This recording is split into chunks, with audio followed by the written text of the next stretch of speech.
कहा है कि it's a matter of life and कैसा लाइफ एंड डेथ है बताइए, शर्म आनी चाहिए उनको। अगर 40% मुसलमान है तो लाइफ एंड डेथ का मामला कैसा हो गया बताइए? लाइफ एंड डेथ का मामला कैसा हो गया बताइए? किससे खतरा है आपको, देश को? आप बताना चाह रहे 40% से खतरा है आपको?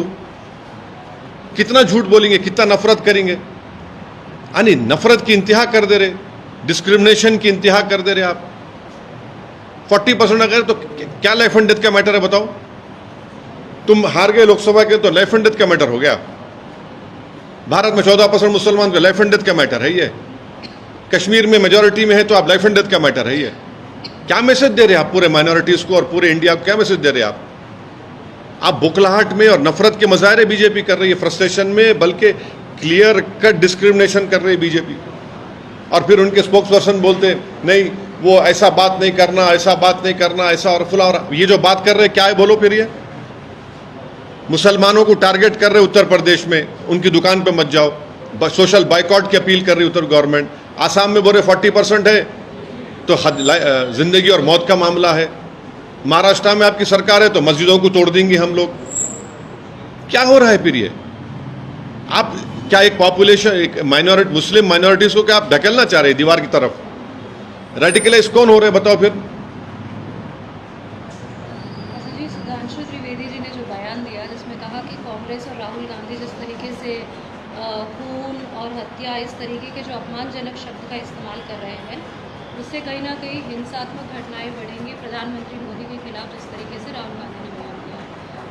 मेरी गाड़ी के ऊपर 6 गोलियां चलाए उत्तर प्रदेश इलेक्शन दौरान में। कौन चलाए, किस लिए चलाए बोलो आप? कौन चलाओ बोला उनको? रोज मेरे को धमकियां आते, मैं अब देखना चाह रहा हूं, मैं सेल फोन में SMS करके धमकी, तेरे गोली मार देंगे। हाँ, इसका जिम्मेदार कौन है? मेरे घर के सामने आके मेरे दीवार का नाम को, नंबर पे, नेम प्लेट को काला करते, मेरी जान से मारने की धमकी देते। बोलो बीजेपी वालों कौन भिजा रहा उनको? अब तक क्यों नहीं पकड़े उन लोगों को आप? दिल्ली में आपकी हुकूमत है ना, क्यों नहीं पकड़े उनको आप? ये चक्कर है, आप रेडिकलाइज कर रहे हैं, आपकी आइडियोलॉजी के मानने वालों को एम्बोल्डन कर रहे हैं आप, और आप दूसरों को आईना दिखा रहे हैं। अरे खुद तो अपना आईने में देख लो, चेहरा अपना कितना बुरा दिख रहा।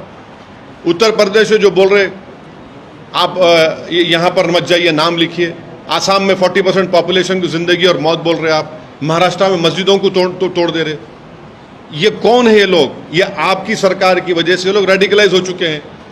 एक सिटिंग MP के घर पे आके आप जान से मारने का लेटर लगा के जाते हैं, फोन करते हैं मेरे को, SMS देते, नंबर नहीं निकल रहा मेरे को। अब आप बोलेंगे पुलिस का, कितने पुलिस कंप्लेन करूं मैं? ये सब आपकी वजह से बीजेपी के, इनको बीजेपी एम्बोल्डन कर रही है इन लोगों को। नेता अगर इस तरीके से अगर बयानबाजी कर, अरे मैं इनके जो नेता जो उत्तर प्रदेश में जो बोल रहे सोशल बाइकआउट करो माइनॉरिटीज का, मुस्लिम माइनॉरिटीज का, वो क्या है बताइए? नाम बोलो, अपना नाम लिख के रखाओ। अब क्या इडली मुसलमान हो गई, वड़ा हिंदू हो गया क्या? पिज्जा मुसलमान हो गया और बर्गर हिंदू हो गया क्या? बताओ आप कर रहे हैं। सरकार में आप है, आप ऐसे ऑर्डर निकाल रहे हैं। सरकार में आप है, आपका मुख्यमंत्री ऐसा कर रहा। सरकार में आप है, वहां पे मस्जिदों पे तोड़ रहे हैं वहां पे, और आप कुछ नहीं कर रहे। सर, TMC MP ने भी NHRC को कंप्लेंट किया है मुजफ्फरनगर के पुलिस के खिलाफ, stating that shocking and other। देखिए, NHRC is a handmaiden of Narendra Modi government. They will not do anything. Show me one instance wherein they have acted unbiasedly. Look at the record of sending reports to the international organizations. What are they doing? NHRC is completely now, they're not reacting to all these atrocities which have been committed on minorities. What is the National Minority Commission doing? When the government in power and their party and their ministers, their chief ministers are openly asking for boycott and discrimination of Muslim community and saying that Muslims population is a matter of life and death, what does that tells you? It clearly shows their hatred towards the Muslims. But sir, TMC is also raising voice now. You are also raising voice. So will you ask others also to come together to fight on this? See, you have come. I am thankful to you that you have come to me. I can speak on behalf of myself and my party. I cannot speak on behalf of other political party. They will speak for themselves. So Will you what's take your it- will you- demand, will you sir? take this up legally, sir? And what's your demand? See, the Uttar Pradesh government is not bold enough to issue a written order. Written order you have not issued. You have issued a verbal order. And on the basis of that verbal order, the message has been sent. And what has happened in that in Muzaffarnagar, whatever dhabas are there, hotels are there, those owners have kicked out Muslim employees. Because of the verbal order of Uttar Pradesh government. And high-ranking IPS officer comes and says this is what the BJP government wants you to do in Uttar Pradesh. They've asked for a social boycott of Muslims, which is prohibited in the Constitution. Article 17 is there. By making such a verbal order, you have violated right to life, right to livelihood, Article 19. And please tell me why is this order not been implemented on McDonald's, on KFC, on Pizza Hut, on Cafe Coffee Day? Why not them? Why only the small hotels? And those employees who are working there, that is their livelihood. This is a clear cut. It reminds us of what happened in 1930 when Hitler was in power. This is nothing but, it reminds me of Judean boycott. Kristallnacht movement is happening in India right now. Assam Chief Minister says 40% Muslim population, a matter of life and death. Shame on him. He's one of the top 5 liars of this country. He's not telling the truth. The truth is that in 1951, Assam at that time, had 24.68 population of Muslims. Then Mizoram, Nagaland, Arunachal, Meghalaya, when were they created? Tell us. And then in 2001, the Muslim population 30.90. 2011 census, it was 34.220. Now we are in 2024. It might be or 40%. So what? Who constructed this ministers' colony? The Muslim laborers. Who sells vegetables?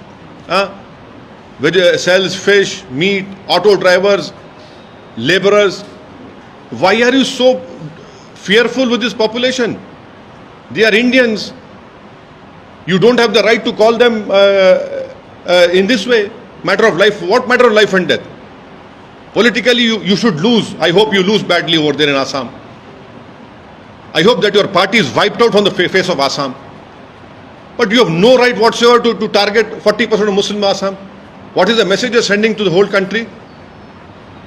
It is the BJP leaders and the chief ministers who are indulging in this dog whistle politics, who are openly asking for social boycott or openly saying Muslims are a threat to this country. This is their clear-cut saying Muslims are a threat to this country. This is their clear-cut policy of discrimination and hatred. It feels like we are living in 1930 Hitler's era now. Budget session start हो रहा है, उसको लेके कुछ अभी जब budget session शुरू होगा जब बोलेंगे ना, अभी क्या बोलेंगे? सर, मुहर्रम के मौके पर एक जुलूस निकाला गया था उत्तर प्रदेश और मध्य प्रदेश में, वहाँ पर फलस्तीन के झंडे लहराए गए, तो उन लोगों के आप फलस्तीन का स्टैंप निकाले, जो निकाला उसको डालो जेल में। कौन स्टैंप निकाले थे? निकालो, आपकी सरकार बीजेपी निकाले ना, निकालो जेल में डालो उसको। फलस्तीन का स्टैंप कौन निकाले थे? ओवैसी की गवर्नमेंट थी क्या? आप स्टैंप निकाले, डालो जेल में उन लोगों को, स्टैंप निकालने वाले को। और स्टैंप अगर फ्लैग निकाले तो कौन से कानून में बुक कर रहे हैं आप उनको? अमेरिका के सेनेटर्स आए थे, 10 सेनेटर हिमाचल प्रदेश गए थे दलाई लामा से मिलने के लिए। वहां अमेरिका के फ्लैग लहराए, केस नहीं बुक करेंगे उनके पर तुम? मोदी गवर्नमेंट अमेरिका का फ्लैग लहराए तो केस नहीं बुक होगा, पैलेस्टाइन लहराए तो केस बुक होगा। क्या नफरत है आप लोगों को? अमेरिका के 12 सेनेटर्स आए थे वहां पे, जिसको प्राइम मिनिस्टर बाद दिल्ली मिले।